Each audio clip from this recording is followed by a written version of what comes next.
Hello students, स्वागत है आपका अपने YouTube channel math master Sachin sir पर। दोस्तों, मैं सचिन पाल और आप देख रहे हैं अपना YouTube चैनल। तो आज क्लास 10 में हम लेकर के आए हैं अध्याय 1 वास्तविक संख्याएं अर्थात रियल नंबर्स क्या होते हैं। तो चलिए देखते हैं क्वेश्चन नंबर पॉइंट कुछ लिखे हुए हैं, यानी कि चैप्टर को पढ़ने से पहले इसके बारे में जान लेना बहुत जरूरी होता है। तो देखिए लिखा हुआ है number 1, number 2, number 3, number 4, number 5, number 6। 6 पॉइंटों को अगर आपने सीख लिया तो रियल नंबर आप आसानी से कर लेंगे, चाहे वो अपने क्लास 10 की मैथ हो या 6 की हो या 7 की हो या 8 की, किसी भी क्लास की हो या किसी भी कंपटीशन क्लास की हो। अगर आपने इन नंबर यानी इन पॉइंटों को आपने सीख लिया है तो आपके लिए रियल नंबर कुछ भी नहीं। चलिए देखते हैं। नंबर 1, प्राकृत संख्या क्या होती है, अर्थात इनको बोलते हैं कि इसमें नेचुरल नंबर, और नेचुरल नंबर को हम n से डिफाइन करते हैं।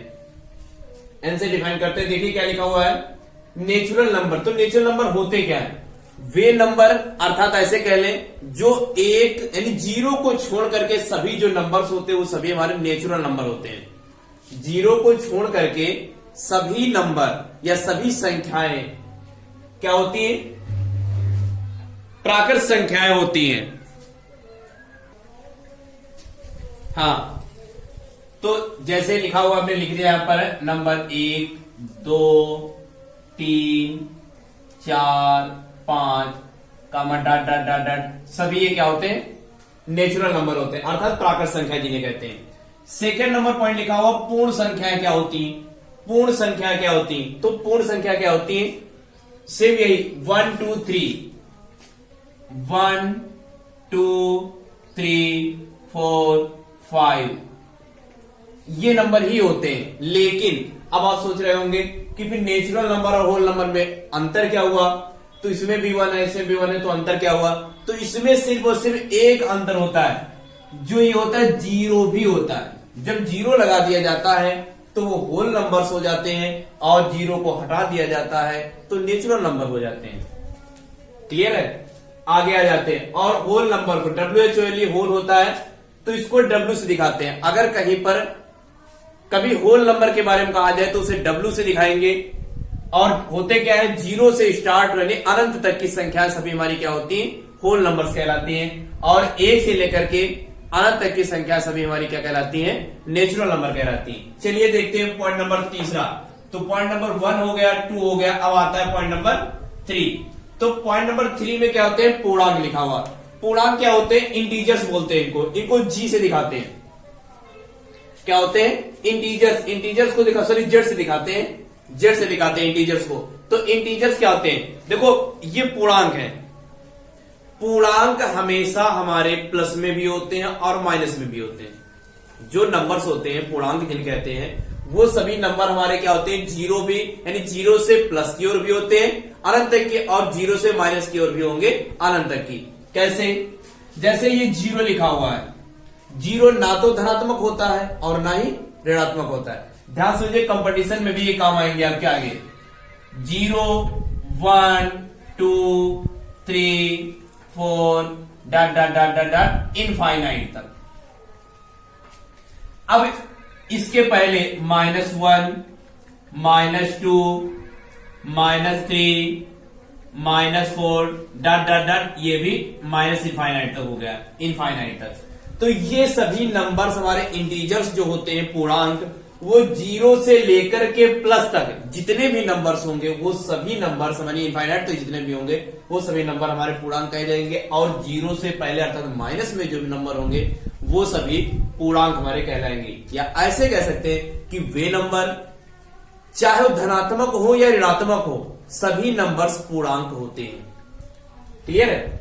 आगे आ जाएंगे पॉइंट नंबर 4, परिमेय संख्या क्या होते हैं। तो परिमेय संख्या और परिमेय संख्या दोनों इस साथ में सीखेंगे। तो परिमेय संख्या यानी रेशनल नंबर इनको कहते हैं, इसको Q से दिखाते हैं, और इरेशनल नंबर को Q' से दिखाते हैं। तो परिमेय संख्या क्या होती है? वे संख्याएं जिन्हें P/Q के रूप में लिखा जा सकता है वो सभी संख्याएं परिमेय संख्या कहलाएंगी। और अपरिमेय संख्या क्या होते हैं? इरेशनल नंबर क्या होते हैं? वे संख्याएं जिन्हें P/Q के रूप में नहीं लिखा जा सकता है वे सभी संख्याएं इरेशनल नंबर्स कहलाती हैं, अर्थात अपरिमेय संख्याएं कहलाती हैं। जैसे इन्हें P/, भाषा लिख देंगे वे संख्याएं वे संख्याएं जिन्हें P/Q के रूप में लिखा जा सकता है,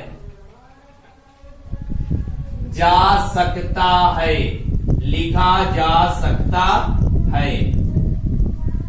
जैसे P/Q के रूप में, ये हमारा आ गया P/Q के रूप में। फॉर एग्जाम्पल जैसे 1/2, 3/4, 4/6 डॉट कोई भी नंबर। तो ये सभी नंबर्स हमारे क्या वे संख्याएं जिन्हें P/Q के रूप में लिखा जा सकता है, तो क्या कहलाते हैं? परिमेय संख्या कहलाता है, अर्थात रेशनल नंबर कहलाते हैं। उसके बाद में इसमें एक और पॉइंट याद रखेंगे, ध्यान रखेंगे। अब कुछ एक क्वेश्चन आता है, लोग कहेंगे कि नहीं अगर सर ऐसे लिखा हुआ है 2/0 या फिर 1/0, तो ध्यान रखना कि जब किसी भी नंबर के यानी कि हर में 0 आ जाएगा तो वो नंबर हमारा क्या हो जाएगा? जो 0 आ जाता है तो इनफाइनाइट हो जाता है। क्या हो जाता है? इनफाइनाइट, अर्थात अनंत हो जाता है। 1/0 का मान हमारा क्या होता है? अनंत होता। तो हमेशा ध्यान रखना, कभी भी जो पूर्णांक होंगे हमारे रेशनल नंबर होंगे उनके हर में 0 नहीं होना चाहिए। अगर 0 है तो वो संख्या रेशनल नंबर नहीं कही जाएगी। चलिए आगे देखते हैं। अपरिमेय संख्या है तो सेम भाषा यही लिखेंगे, वे संख्याएं जिन्हें P/Q के रूप में इसमें लिखा जा सकता है। और इसमें क्या होगा? P/Q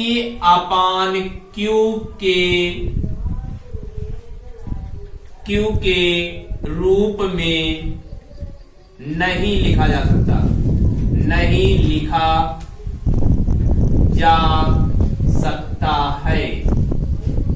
क्लियर है?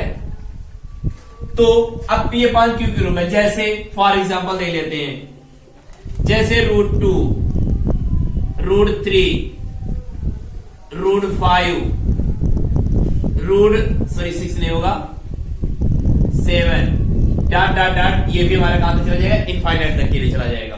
तो ये सभी नंबर्स हमारे क्या होते हैं? इरेशनल नंबर होते हैं। अब जैसे इसके नीचे 1 लिख दें, ये 1 लिख दिया या 2 लिख दिया, कोई भी नंबर लिख दें, तो ये P/Q तो हुआ, लेकिन इसमें क्या होगा? √2, √3, √5 ये सभी हमारे रेशनल नंबर होते हैं। इसलिए अपान में अगर 1 लिखेंगे या 2 कोई नंबर लिखते हैं तो वो P/Q के रूप में तो होगा, लेकिन परिमेय संख्या नहीं होगी। ठीक है। अब आते हैं वास्तविक संख्याएं। तो वास्तविक संख्या क्या होती? जितना भी हमने पढ़ा, प्राकृत संख्या है, नेचुरल नंबर, पूर्ण संख्या है, whole number, integers, rational number, irrational number, इन सबको मिलाकर के जो नंबर का पूर्णांक होते हैं वो सभी हमारे रियल नंबर्स होते हैं। कोई भी चाहे परिमेय संख्या ले, पूर्णांक या पूर्ण संख्या ले या होल नंबर को मिलेंगे तो ये सभी हमारे क्या होते हैं? रियल नंबर्स ही होते हैं, अर्थात उसको कहते हैं वास्तविक संख्याएं ही।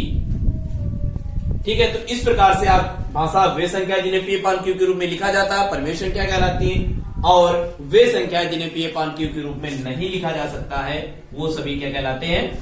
अपरिमेय। नहीं पॉइंट याद रखेंगे, बस क्वेश्चन क्लियर है। अब देखते हैं आगे। इसके बाद चैप्टर में दिया होगा आपके यूक्लिड विभाजन प्रमेयिका के बारे में हम सीखेंगे क्या होता है यूक्लिड विभाजन प्रमेयिका क्या होती है। ठीक है।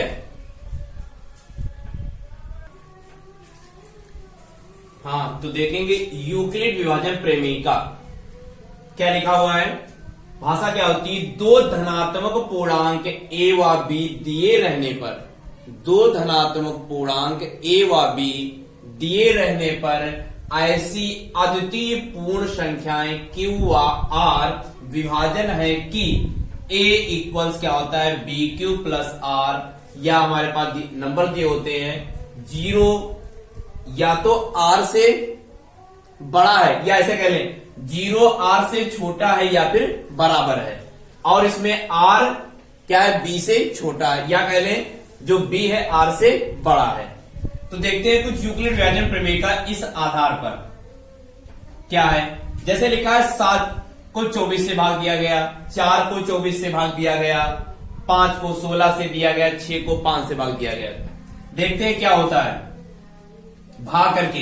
तो 7 का पहाड़ा पड़ना 24 से ज्यादा ना हो, 7 × 3 = 21, तो माइनस करेंगे 4 से ही जाएगा 3 बचेगा, अर्थात ये r हो गया हमारा और ये हो गया जो ये दिया होता है 20 का भाग होता है ये होता है हमारा a और ये होता है भाज्य। तो होता है भाज्य, ये लिखा हुआ सूत्र लिखा हुआ भाज्य बराबर भाजक गुणे भागफल, ऐसे जो यहां पर लिख लेते हैं। अब इसको पहले करके देख लेते हैं। 4 छंग 24 पूरा पूरा चला गया। अब यहां पर 5 तिये 15 एक बचा। अब देखते हैं 6 जो है 5 में नहीं जाएगा, हमें दशमलव में नहीं लाना है, दशमलव में नहीं लाना है। तो क्या करें, 6 का 5 में जाएगा नहीं, अर्थात उल्टा लिखा हुआ है, क्योंकि बड़े से यानी छोटे से बड़े में भाग किया जा सकता है, ना कि बड़े से छोटे में भाग। तो हम करेंगे क्या, इसको 0 बार में ले जाएंगे। तो 0 बार में ले जाएंगे तो क्या हो जाएगा, 0 बटे में कितना आ जाएगा, घटाएंगे तो 5, ये आएगा।